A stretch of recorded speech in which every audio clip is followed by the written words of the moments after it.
What's up, guys? It's Nick with AN Collect coming at you with a video. Tomorrow is our local biggest show. It's in Syracuse. It's called Collector Megafest.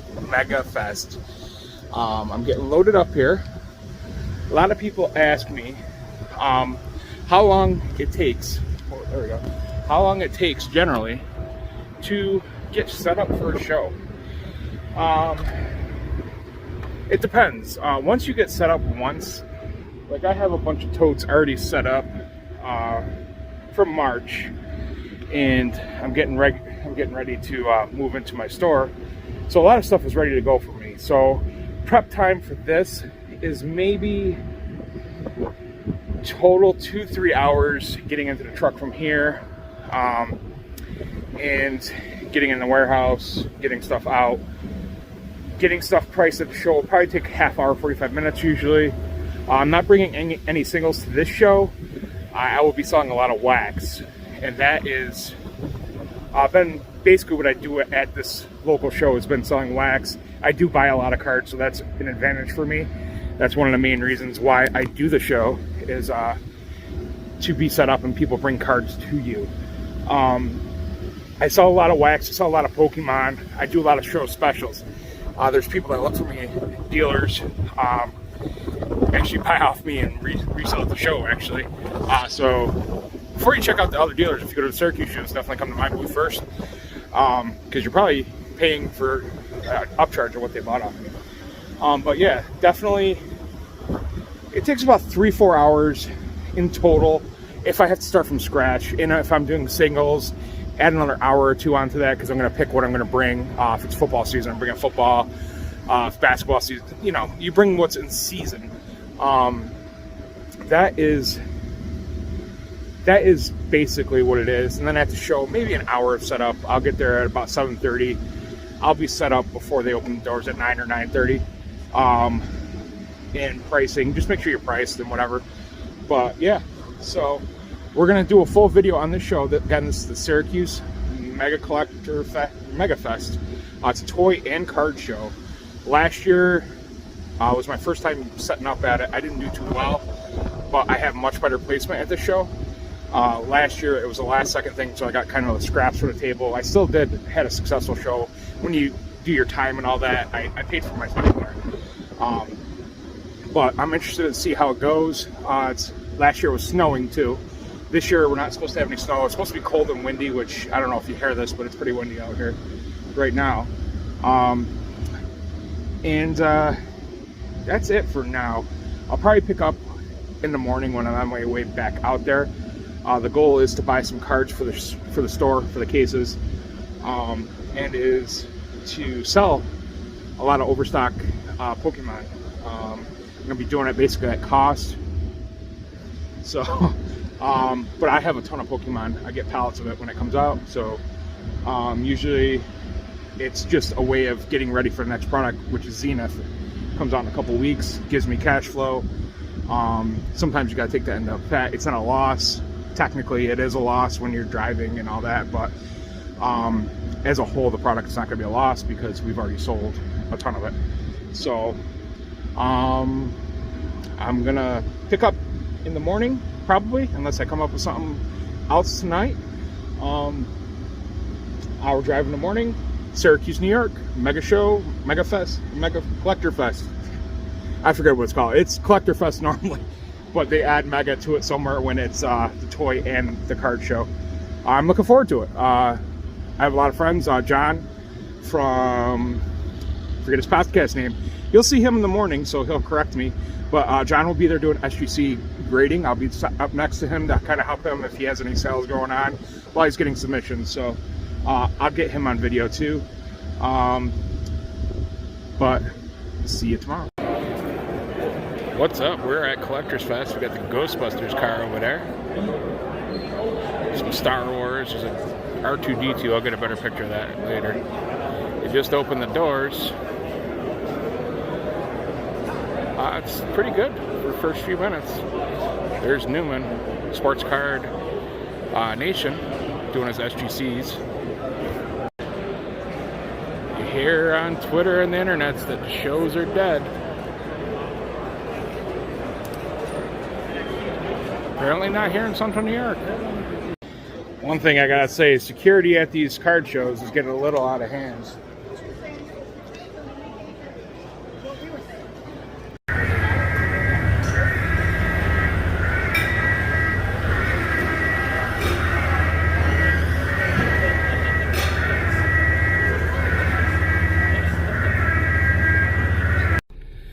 What's up, guys?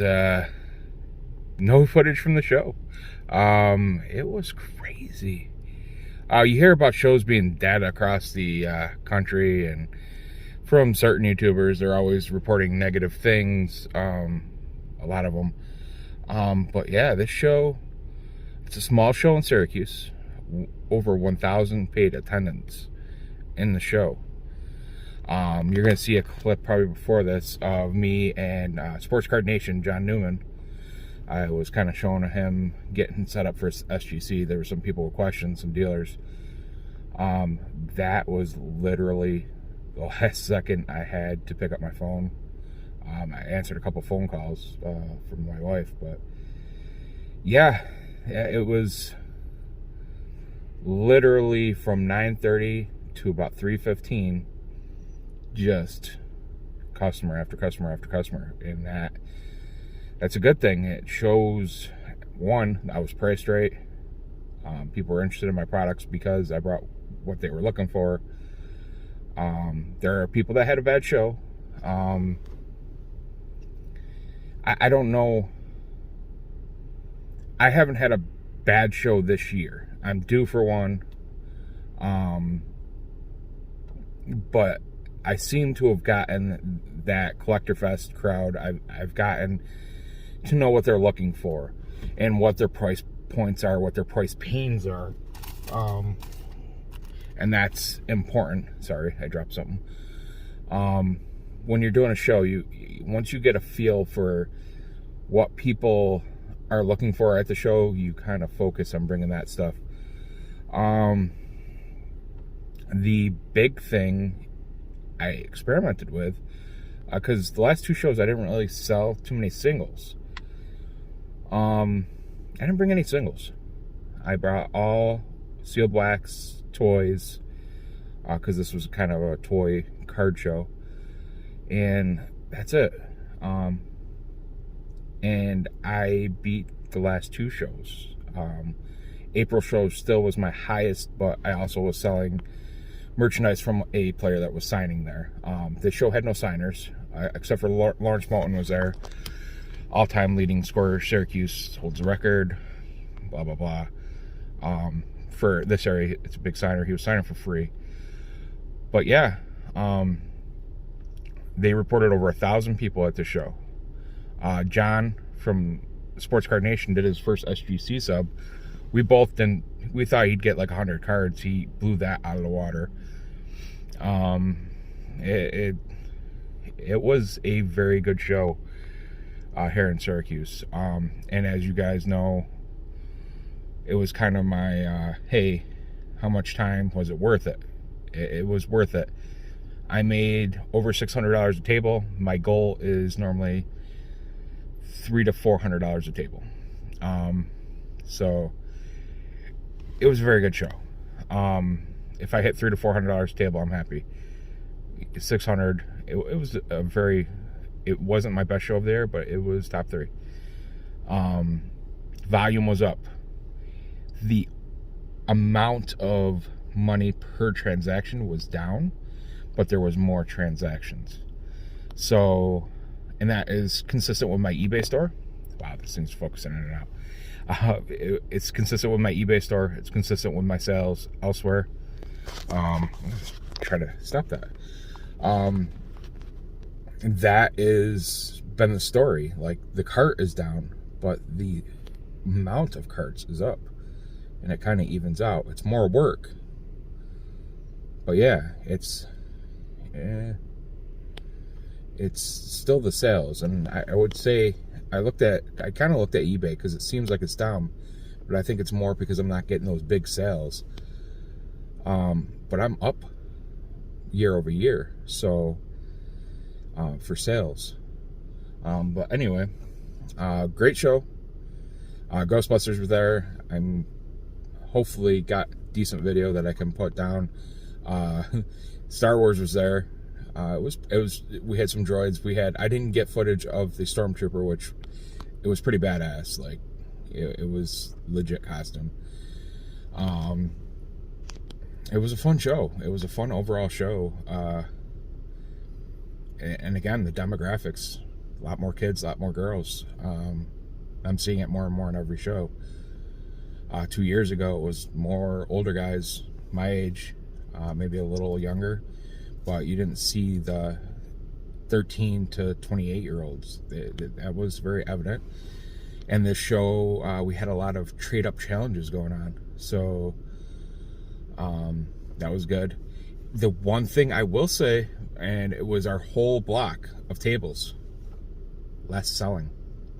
Less people coming up and trying to get money for their cards or trade up or trade. Is that a trend? I don't know. It's the first show, but every dealer noticed it, and there's been complaints from dealers like, I wish I could trade from my table and stuff like that being said. I didn't hear that this time, and I didn't. We all were surprised. I made one purchase. I'll show that hopefully in this video, in the middle sometime. I got a Hakeem to 10, National Treasures Auto. That was in a couple other cards with it, but that was it. It was the only really card that came to my table, and it really wasn't at my table. John Newman turned it down. I walked over to see what the kid had, and he wanted a little more than that, but what I gave him. But in this market, I'm not paying the 80% of comps, because we're expected to sell at 80% of comps at the show. So that's something that people got to be clear on when they're selling cards or trying to buy cards. We're gonna match what the market is, and we can't buy at 80% and sell at 80%. It just you can't do it. That's something that I think you'll see changing. Either dealers just aren't going to take the 80% of comps, or you're going to get less for your cards. So it is what it is. That's, if we're expected to sell 80% below, we got to make money. But other than that was the two big things that would show, like less selling. And I looking around, I didn't see a lot of Zion cases being opened and going through. It was different. This was, from the last 2 to 3 shows, a very, very different feel in that aspect. Like, yeah. But yeah, overall, like, I'm very surprised by the show. I didn't think it'd be this good. And just because of what you hear on the internet, what you hear in YouTube, what you hear on Twitter, what you see on Twitter, people saying shows are down, tables are down. Maybe it's time to start looking at what we bring to these shows, and our pricing, and look at what the customer wants. I don't know if that may be it. Maybe it's something to look at. I took a risk, like I said. No single cards, no value boxes, nothing. Just wax, sealed wax, and some toys. Which I sold through the toys. I brought the right stuff, things that people were looking for. So I don't know. It was a surprising show. Both me and John were surprised, and the amount of people that. And he was doing SGC subs, so the amount of people that were subbing through SGC, that was something. It's not PSA, So yeah, a lot of surprising things out of the show. So I'm sorry I didn't get more footage, but it was crazy. It was crazy. I ended up eating my breakfast that I brought with me at about 3 o'clock in the afternoon. So that was fun. But guys, thank you for watching. If you like this show, if you like this channel, like and subscribe down below. If you have some tips on footage other than sorry, camera cut off. If you like what you're seeing, or if you want to see more videos like this, obviously with more footage of the show, like and subscribe. Comment down below if you want to see something different. One thing I'm not going to go over this channel is financial. I'm going to try to stay away from the who to buy and stuff like that. I might drop a video here and there, but I don't like those videos. Even some of the bigger channels that used to do that have gotten away from it, because it's, you know, you're wrong a lot in that. And I personally, I'm, if you're 50-50, you're going to be all right. So, but I feel bad if I give a recommendation and somebody buys it and it goes down. It's, some guys don't care. I actually care about my customers. I really do. So, and my viewers. But again, if you like this content, like and subscribe, share it. Let me know what you want to see.